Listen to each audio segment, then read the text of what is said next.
Cleveland Clinic, Florida provides individualized treatment plans for excellent outcomes of health problems ranging from the most common to the most complex, even in cases considered untreatable by others. Cleveland Clinic, Florida. Every life deserves world-class care.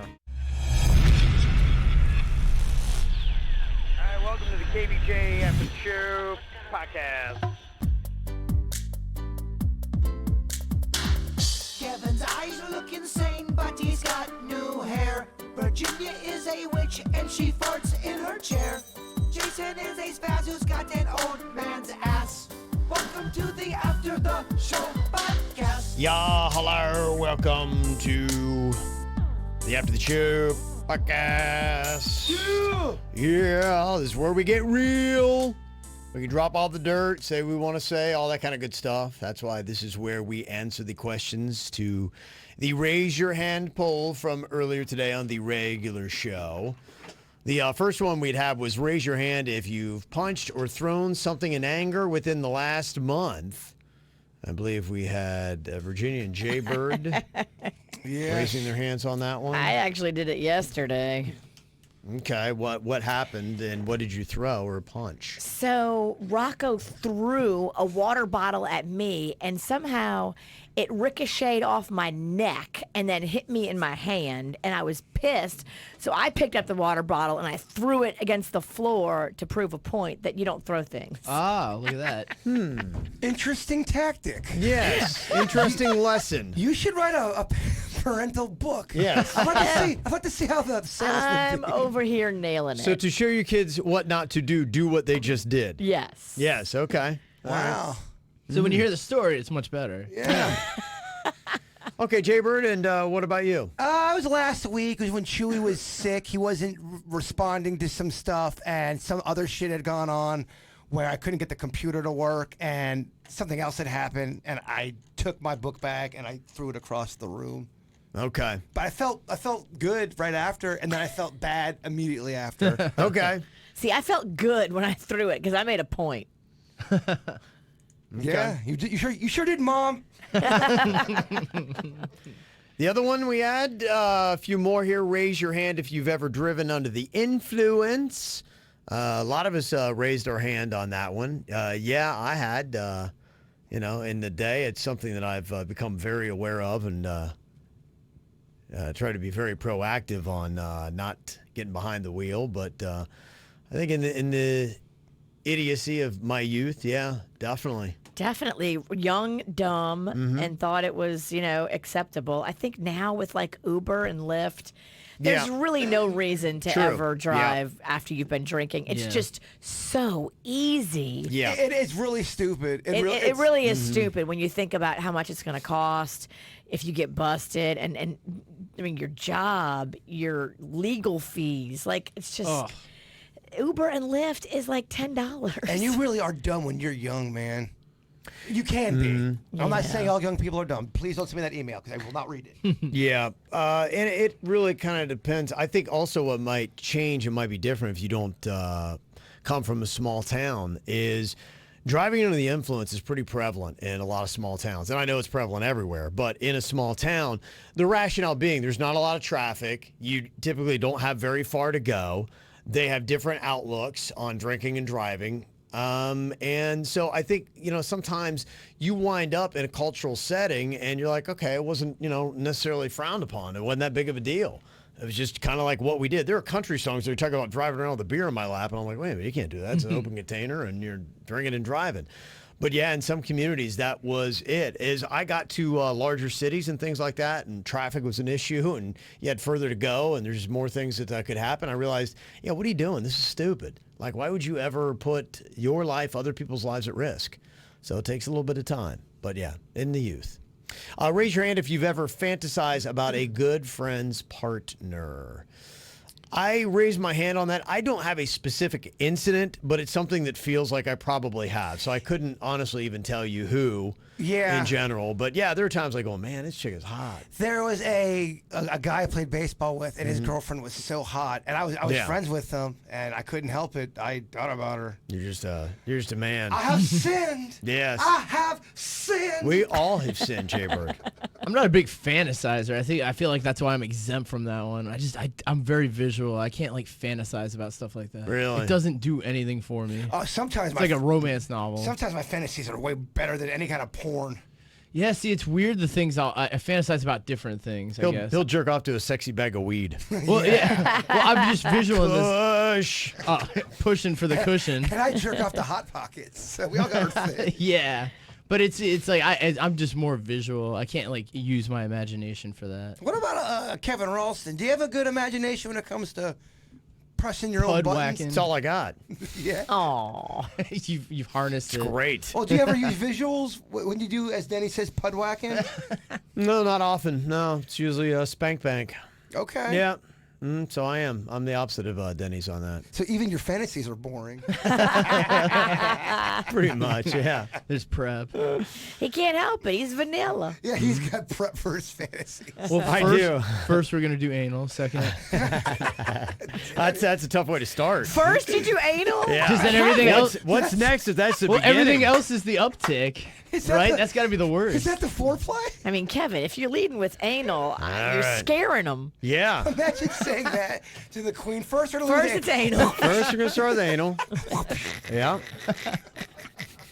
I'd like to hear you say that. Denny's, you smooth talker. Yeah, I you know. hear. Wow. Yeah, that's your elevator. Yeah.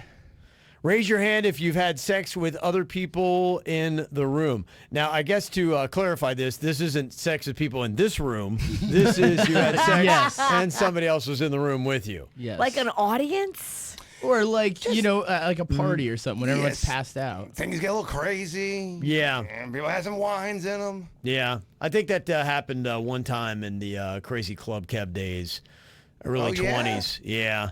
I don't even remember the specifics. I don't even remember who I was with. And I don't remember what was going on, but I kind of vaguely remember that happened. So I raised my hands. I don't want to be a liar because I think it's happened, but yeah, it was. There were intoxicants in my system. For yeah, sure. Oh, yeah. absolutely. I think we it- will, yeah. Yeah. It's always more fun that way. It was a long time ago. Yes. I think it's a young man's game or a young person's game. Yeah, it was kind of weird. Well, you ever done that where you and a group of friends all throw down on a place to go? So you rent like a condo on the beach or something somewhere. So you guys Yes. have to share rooms inevitably, and that's usually when it probably happens most. You getting a little hard, Kev? Yeah. I'm kind of jerking it right now. He's using his The imagination. more Denny's talks, I the mean, with Harder that, it gets. I mean, he reeks of sex. yeah, harder it's getting over here. And the final one in the raise your hand poll. Raise your hand if you've hooked up with more than one person within a 24-hour time frame. You don't have to raise it now. You can just explain. Forget the game. Yeah.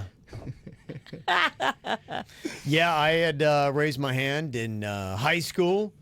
I remembered that had happened. It was towards the tail end of my high school days, and I was with a girl. Remember the one that she cheated on me, and then She got yeah, rotisserie chickened. yeah, and then she came back from that whole thing. We tried, then I realized I thought I could put it behind me, and I couldn't put it behind me, and we were at a party The fact that she cheated on you, two guys. at the same time. yeah. Yeah. You couldn't get that out of your head? Yeah, we were at a party. One of those dudes showed up. She was still a little too chummy with him. I'm like, Oh, you know. Oh, the fact that you went back. I mean, I want to go You're back to a right. young Kev and I talk know. to him. Trust me, I would too. And so then I ran. Well, not ran, but in a drunken I state. ran crying. Yeah. No, you can say it. No, in a defiant, drunken state, I walked all the way across town, which in Logan's not that far necessarily, but I walked to my ex-girlfriend's house, the one I dated before her, and yeah, she was kind of waiting in the wings and was happy to take me back for a little while. Okay. Yes. He wasn't sleeping alone that night, y'all. Yeah. So that was when mine happened within a 24-hour period. So, Jaybird. Yeah, it was probably the second time I had ever drank, and we went to this party in college, and I ended up making out with 3 different girls within 3 hours. Wow. In front of the entire party. But yeah, I was like, whoa, whoa, yeah, come here. Yeah. Well, so is it my turn? Yeah. I didn't mean Yeah. to jump the gun. All right. Give it to us. Get right in. So I asked out this girl, and I was really excited we were going to go on our first date. And then on that same day, coincidentally, I ran into an ex and I got an unexpected blowjob. And then I went on my first date where I had sex after. So I was like, I felt bad about that for a while too. 'Cause Slaying. Damn. it just was one one of those days though. Yeah, that when it's lined up. unexpected though. Damn, Sweet Denny's got some secrets. I mean, what are you in a rock band? Nah. Sweet Miho. Cruising the streets. But it was just complete, happens chance. So it was very odd. But hey, no complaining on my end. Okay. No complaining. Glad it happened. Good times. Okay, so there you go. That is the outcomes from today's Raise Your Hand poll. We've got some emails here. Thought this was kind of funny because we were just talking about this yesterday on the E-Blast. We dropped the top 5 biggest asshole vehicles that are out there. And after I started going on to the Facebook and checking all that out, it was a crazy amount of people who said BMWs. Yeah. That was without a doubt the number one response that we got. I told you, my friend that works in automotive, he said BMW. Yeah. And We he did. deals with everybody. Like, he does like aftermarket stuff and cool stuff you can add to your car. So he sees every kind of car So owner. that's a rich person car, correct? You have to have pretty good cheddar for that. It's not an entry-level purchase, usually, unless you buy an old BMW and fix it up. I'd Usually, imagine the people that they buy souped-up BMWs, and they can be very expensive. absolutely. Yeah. But the reason why, I don't know. I think sometimes too, though, you can get them like, ones that are pre-owned and stuff like that, get a pretty good deal on them. And so maybe there are more people that have, I would say of the luxury brand, BMWs is one of the more prevalent that you see on the roadways. Is it Yes. not? Yeah. And it's relatively affordable by comparison when you think about, how much you could spend. Of course, there's like, a 7 Series or 8 Series, and BMWs do get very, very expensive. But you can get a 3 Series affordably. God, I'd hate to drive one of those things. It's too fancy for me. I don't think the 3 Series are that crazy expensive. I think they're relatively affordable Okay. for a luxury car. I just don't like the feel of them on the inside. To me, they're too I don't know. They're not luxurious enough. If I'm going to spend that kind of money, I want the car to be more luxurious. I like sauce too much to have a car like that. I'm Because too. you're going to spill. I'm just too messy. There's no way I could ever have a luxury car like. That's why you need leather seats. I mean, to get a fabric seat with your spillage is a issue. I just bang into shit. I don't mean to. I do have hamburger hand. I'm like Bam Bam, and I don't mean to be. I just fuck shit up.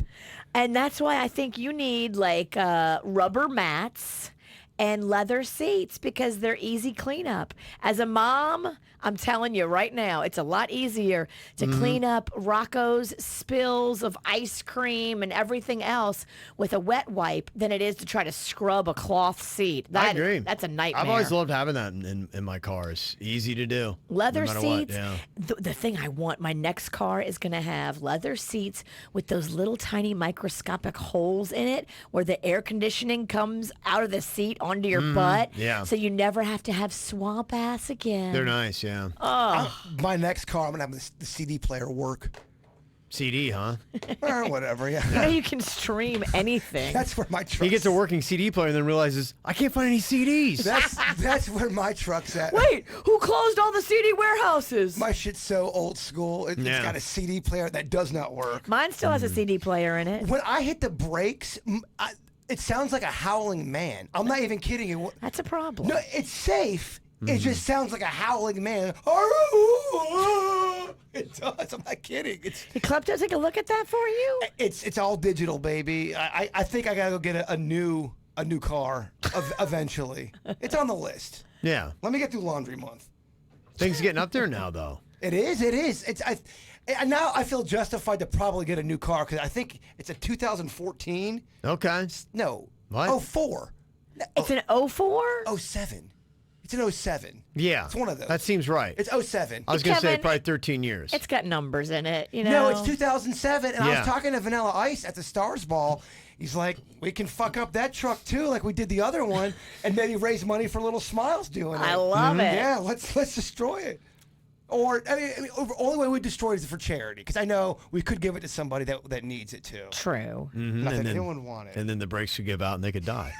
Yeah, you're okay with a howling man for brakes. Our great positive story 1 week later is We know you guys are down on your luck, but now you're paraplegics too. Oh my goodness.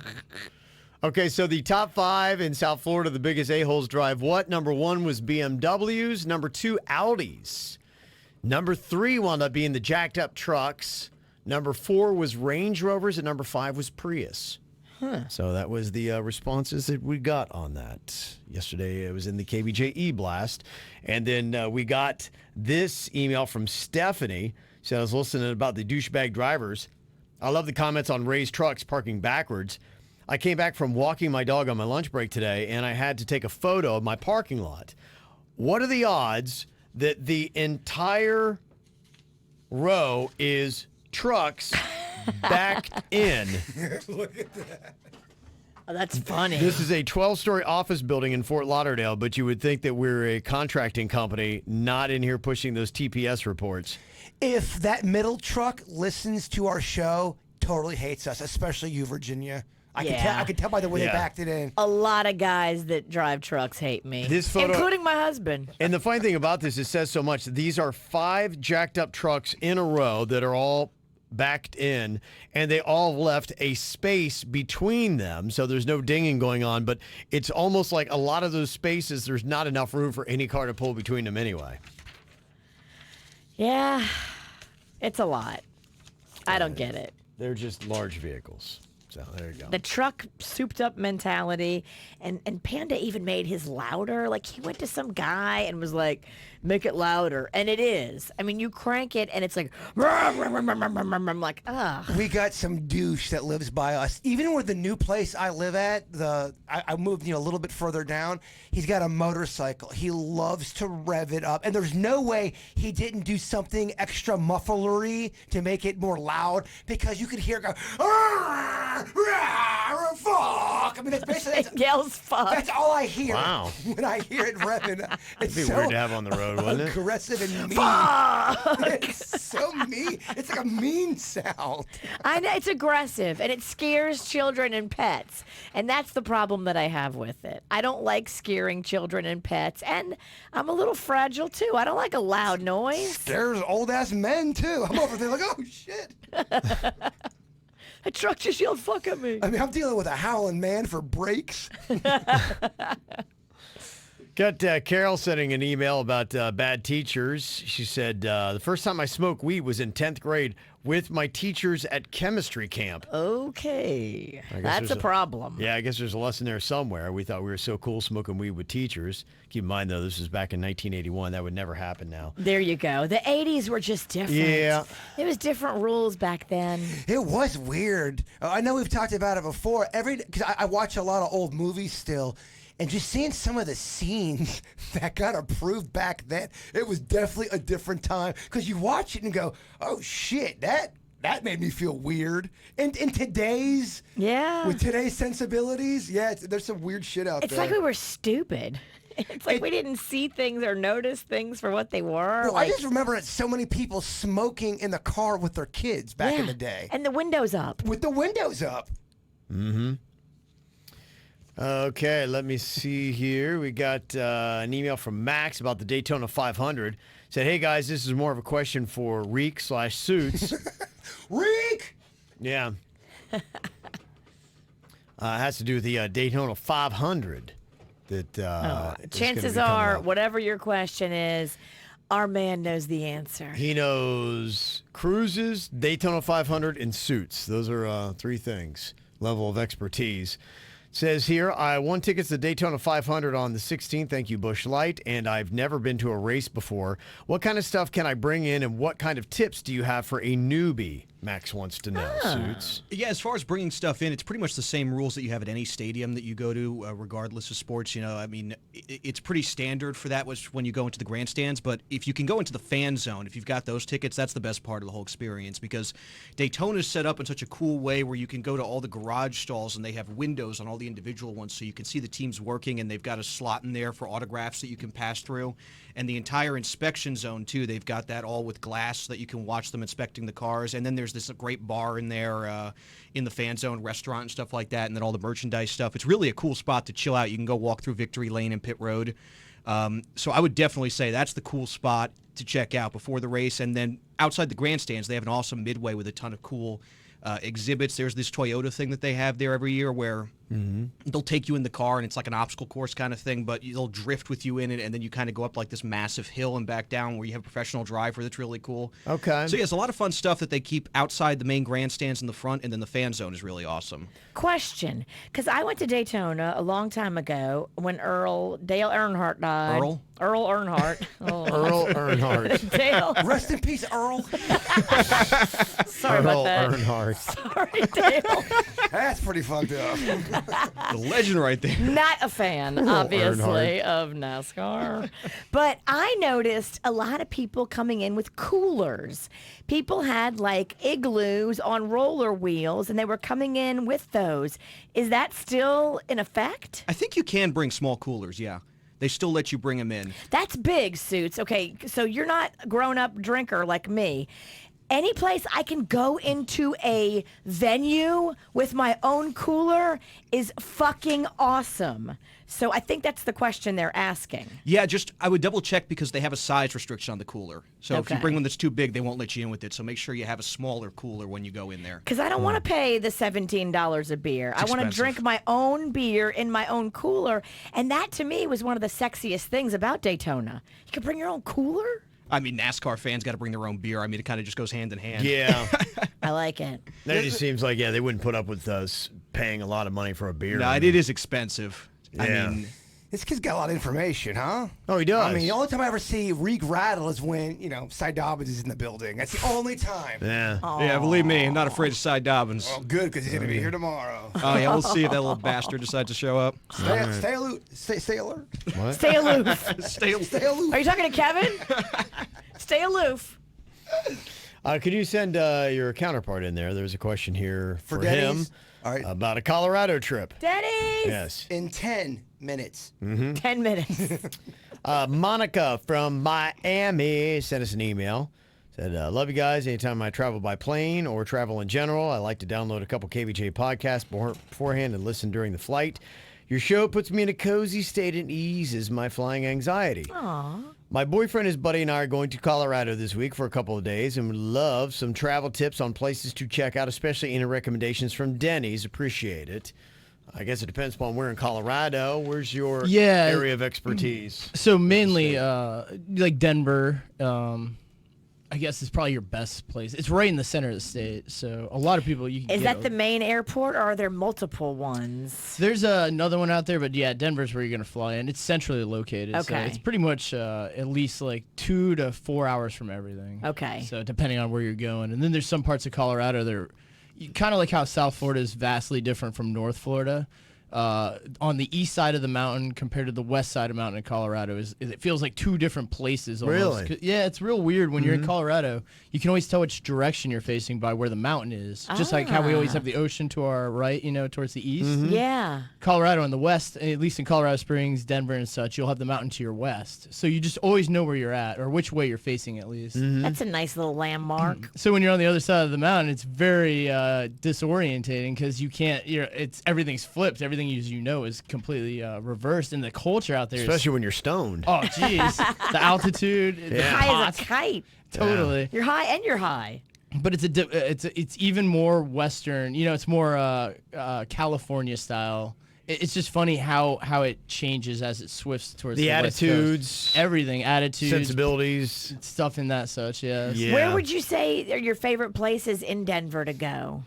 So Denver, much like most big cities, like the turnaround, like even places I've recommended friends to go recently are now different restaurants and stuff. So it's kind of weird. And plus all the good pot shops, those also change out a lot, and new ones open up constantly. So Do they have a bar district there?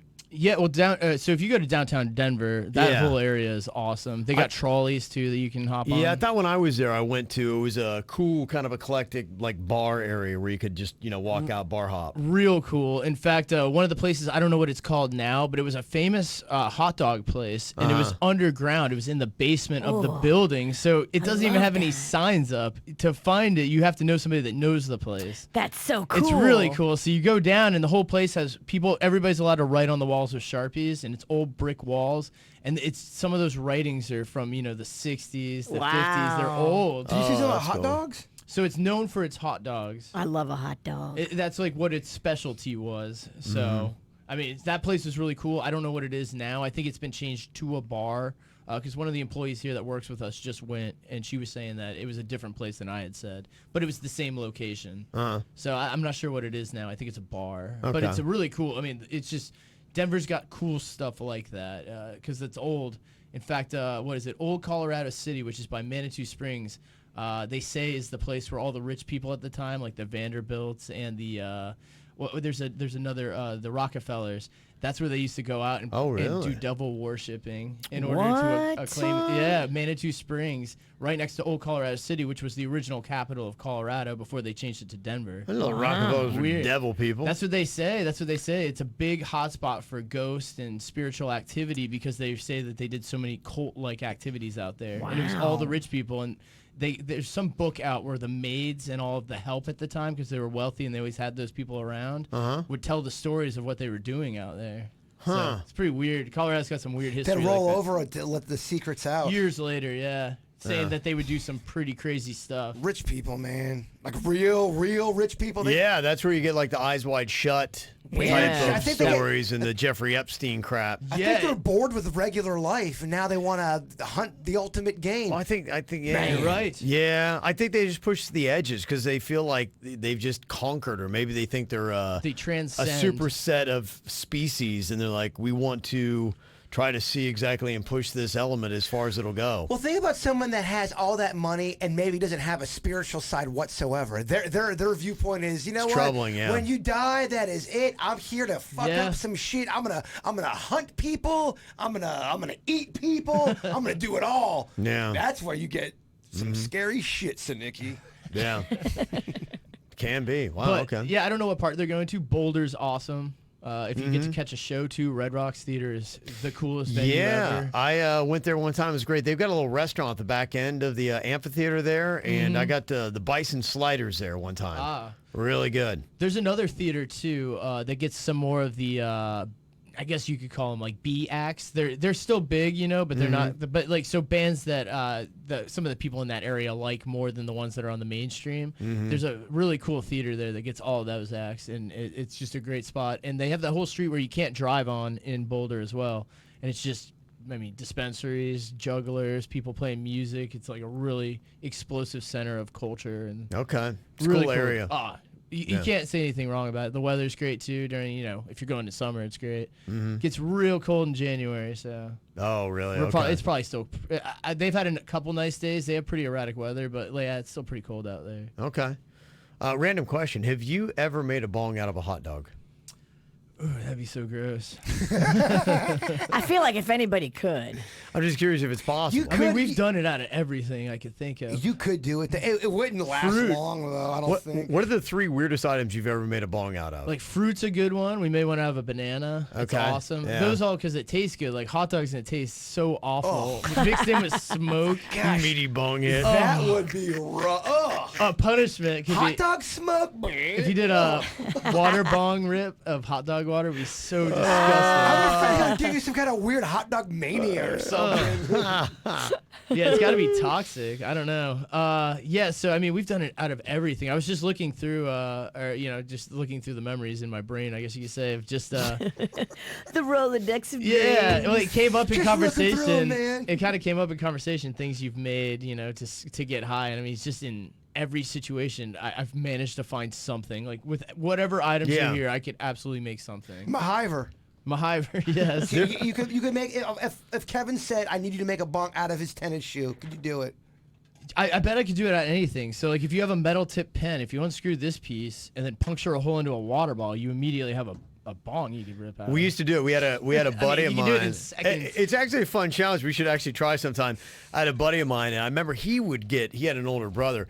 He would go home because we were so close to the elementary school. You could go home for lunch if you wanted to do that. He would go home and get high in 3rd grade and come back. Third grade? Oh my gosh. Yeah, this guy loved weed so much. He was getting stoned in 3rd grade. He'd come back to the playground. We couldn't understand why he was acting so goofy. We're like, what is going on? I had no idea. He's going home and he was eating pot brownies with his brother. Oh my god. And Wow. So as he got older, he became more experienced. I mean, there's a lot of pot smoking where I grew up. And so we would do that. That would be the challenge. We would give him random items. I remember one time he was out deer hunting and he didn't have a bong, and he shot a deer and used the antler and carved it into a bong. He was very proud of that one. That's awesome. impressive. Yeah. But he would just Not for the deer, though. That was his The thing. deer was not a fan. And so we would just be sitting around drinking, and we'd be like going, okay, here's this, and that. And he'd be like, 5 minutes later, he'd have a bong and he'd be smoking weed out of it. It was so impressive. Yeah. Like I'd be an entertaining show. He was eating pot brownies in 3rd grade. 3rd grade, yes. That's just next level. What the shit? Yeah. Shapes, man. That's fucked up. It was, yeah. That's crazy. Not Logan. I gotta tell you, I gotta get up there. Logan has got endless stories, man. I gotta see this place. It is this people that come out of Logan. I man. gotta go just to have Ohio's best pizza. Go, but don't bring your 3rd grader. Yeah. Bitch will come back hooked on the weed. With the munchies. Don't bring your weed either. Sounds like they're gonna smoke it. A question here from the other Jason. Hello, Jerby. Since it's an election year, I want to know if you're going to be running for president on the pizza party ticket as you did in 2016. That is correct. In fact, the snack pack and myself are already working on our campaign song. Oh, you are? Yes, that's true. Okay. That's good to know. He said, if so, I would like to submit my application for Secretary of State. Okay. I will look over your files. Okay. All right. We will check them out. He'll run your references, check your credit. Coveted position. Yeah. Absolutely. Not just anybody gets in. Gosh, I'd love to run for something. Just the running part. And then if you win, all right, I'm out. Yeah. Just to see if you can do But it. the whole campaign I quit, bitch. seems like it would be so fun. I do think a scandal should happen. It'd be fun to win and then have the scandal just blow up. Yeah, you can't That do way it. you could get out. And then they give it to the guy that came in second. You are the mayor of Lake Park. Oh, no, you're not. All right, that's cool. Got an anonymous email here debating about whether or not this qualifies as a one-night stand. Longtime listeners here, and we had a debate tonight. We would like for you to solve it for us. I recently had my first one-night stand. I met a guy at a concert, hooked up, sent him packing, and never cared to get his number. Well, he's a friend of a friend, and I bumped into him on a couple of occasions, but I've never spoken to him since. Even when bumping into him, I avoided him like the plague. My best friend said he's only truly a one-night stand because I've seen him since and we're friends with the same people. I've explained to her that we haven't spoken since, but she still is convinced he could only be a true one-night stand if you have no mutual friendships and will never cross paths again. Who's right here? I mean, I think it depends what your definition of a one-night stand. To me, a one-night stand is when you hook up with somebody, you sleep with somebody, and you don't ever see them again. You think that's a true one-night stand? Although you can still... You can have a one-night stand with somebody and then see them again, For but sure. not like you date them again. Yeah, you know what? That's a one-night stand. I think that is a Yeah, one-night that's stand. what 'Cause you're avoiding Yeah. it. Yeah. A one-night stand to me is a night of sex and then there's no date. If you would have a date or if you're texting, like maybe you would get together or something like that. I mean, it happens sexually and then the next day from then on out, there's never any conversation like we are going to be a couple. It happened and that's it. Hit it and quit it. You got the quit it part.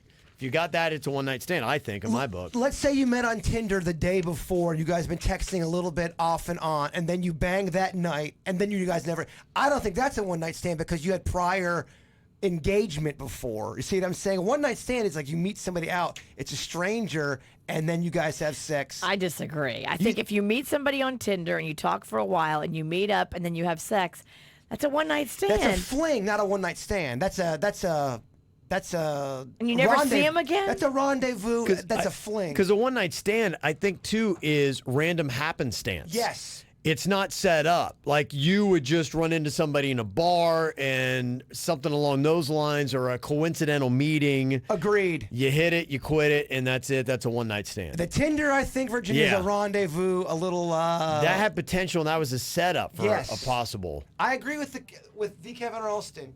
Yeah, the comments are saying, Virginia very wrong. Wrong again, Vicious V. Shut the fuck up. Jason. Okay. Got an interesting story here. We're talking about scams, too, that have happened with the Super Bowl. And this probably is the biggest. A little bit of a heist that happened at the Mondrian, South Beach. The victim was the jeweler to the stars, Eric the Jeweler. Now, this makes sense. Imagine if you're a jeweler to the stars. You're a person that has watches, necklaces, whatever. I mean, how many, athletes, hip-hop stars, celebrities were in Miami? But let's say maybe you don't necessarily want to travel with it, but you want to be blinged out for your party. That would make sense that you would meet up with somebody and be like, hey, bring me this watch or this whatever. So this jeweler to the stars has got a safe in his hotel at the Mondrian South Beach. Okay. Somebody apparently knew what he did or what might have been in it, and they actually ripped the safe from the wall while he was out Saturday night into Sunday morning and made off with $1.5 million worth of jewelry. That would be so easy to do. Yeah, because they don't bolt those things in super strong. I mean, if you've ever stayed in a hotel and used the safe, like, you can take that wall apart really fast if you know what you're doing and pull the safe right out of there. If they don't have it bolted into like the metal studs of the building, which, I mean, sometimes they're bolted into the closet. Right, and they're like, oh, we want you to feel like... Right. And, yeah, you may think, oh, the safe in the hotel is going to be fine. No. And it is safer than, say, leaving your stuff on the counter with the housekeeping crew coming in, of course. Yeah. It gives you a certain level of protection. But if they were watching this jeweler and they knew what room he was staying in and they knew exactly what he was going to do with the safe, I'm surprised he didn't get a better safe. Well, yeah, I'm surprised he didn't, but it sounds like it's probably the mark of professional criminals. Right. This isn't just random drunk guys that heard or And thought it might be an inside job. It might be somebody from his own team that knows him. Well, and I didn't realize until the movie Ocean's 11 that there are different levels of safes. I thought a safe is a safe, but remember that? He was like, that's how they got into the vault in the basement, was he's like, I need a higher level of security for... These aren't grandma's pearls, he said. There are so many levels of safes. Yeah, and I would imagine if you got $1.5 million worth of jewelry, you would want to talk to the Mondrian and say, hey, I need something better than my room safe. Yeah, but then as soon as you say that, now everybody knows what you got. Yeah, but I mean, I would imagine you're discreet in your conversation. I've got rubies. Rubies. A little zirconium. Okay, let me see here if we got anything else today. We do have a nice email here. Thank you, Jason. Friday's thought of the day was my favorite by far. Attaches a pic of the board in my bedroom where I write messages to my husband. He works in a restaurant at the Guitar Hotel at the Hard Rock, and despite what people may think, it's a physically exhausting job, but he busts his butt for us and our son, who is intellectually disabled, nonverbal, and turned 6 years old on President's Day. You think people dining there would be generous tippers, but it's quite the contrary, which is tough. When servers get paid a little over $3 an hour and work 8.5 hours straight without breaks, customers do not know servers don't receive tips when their meal is charged to the room. Oh. Huh. That's messed up. Yeah, they don't get being given a couple dollars in gambling chips. It's not worth having to go all the way to the other end of the building to cash out $4. Yes, $4 or sometimes two. Huh. If you're staying at the hotel and you charge your meal to your room, The tip doesn't go to the server? Well, I don't know. That's interesting because I always thought like if that ever happened, I still had an opportunity to write a tip. I thought that had always happened. do that. Yeah. I mean, like every time, I always charge it to the room because then at the end, I ask for the complete bill and I look at everything at the front desk and you can see and cross-check and make sure, like, it's just another layer of protecting yourself. Yeah. I never check out, so Yeah, I don't understand you. I definitely do not understand. I've you. been screwed over too many times by not checking out.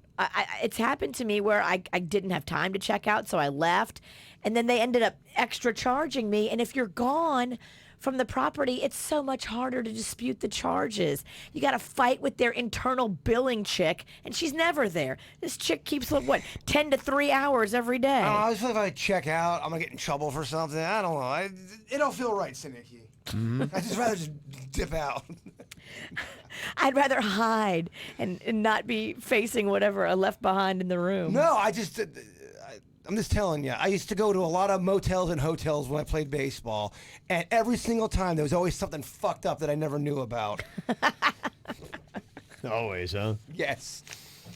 Yeah, by the way, that thought that she had left for her husband on the board, remember, no matter how much it hurts right now, one day you'll look back and realize it made you stronger. So there That's you go. true. We'll listen to that thought of the day. So some good stuff. And somebody want to know, Kev, what does bison taste like? Kind of a lean ground beef, I would say, is what it is. In fact, a lot of people like it because they believe it is. I think it is leaner than regular ground beef. Yes, you're right. They say it's healthier. Yeah, Yes. some famous chain serves the bison burger. I forget where it's at. Is it Duffy's, maybe? Someone I does don't a know. bison burger. They might, yeah. I think they do. That sounds right. Okay. And it's good. Yeah, I enjoy it. You should go try it if you get a chance. Go see what it's all about. All right, well, thank you for all your emails. You can send them in to us, mail@kvjshow.com and mail@kvjshow.com. Enjoy your Wednesday or whatever day it might be when you're listening. We'll talk to you later. Goodbye.